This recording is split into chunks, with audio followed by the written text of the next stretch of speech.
I truly adore the fact that episode 3 focuses so much on the character of Victor, portrayed by Renzi Feliz, who is consistently compelling here. It is so bloody effective, witnessing his truly tragic backstory as his parents are forcefully washed away by the Gotham City flood, which occurred during the climax of 2022's The Batman. Bliss injects an immense amount of humanity, dimension, vulnerability into this character. It really makes one emotionally invested in the safety of not only Vic himself, but also his newly introduced, evidently sweet, caring, and moral lady friend. I was terrified for the well-being of this pair throughout practically every second of their collective screen time. And although young Vic remains in the criminal game by episode 3's end, I was, at the very least, relieved to see his kind of girlfriend escape Gotham largely unscathed. Speaking of Victor remaining in the game, it was pretty goddamn exhilarating seeing him pull a Walter White maneuver and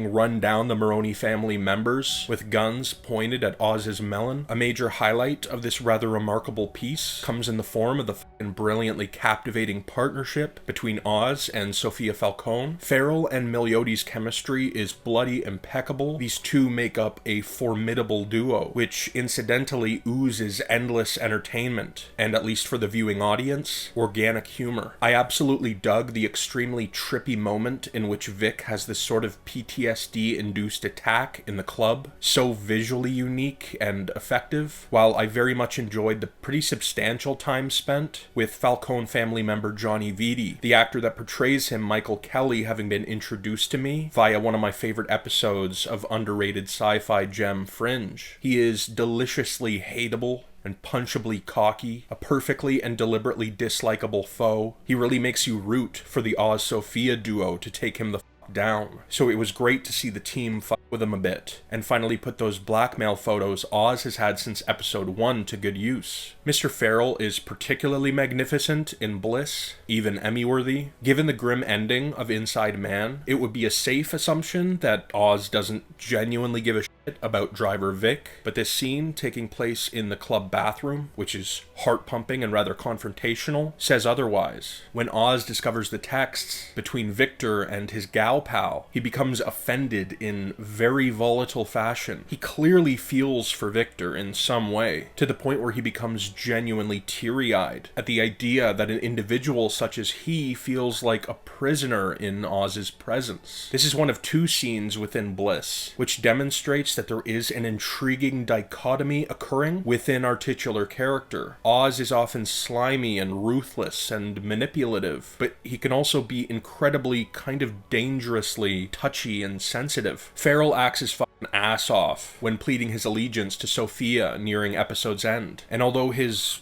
performance here may very well be another masterful demonstration of manipulation, Oz spilling his guts felt real, and I was momentarily genuinely endeared by the monstrous mobster. The Penguin has had a simply stunning start throughout this first trio of terrific episodes. I cannot wait to see where this great, gritty story leads, and I shall discuss it with you in the new year, after the 8-episode run has long been completed.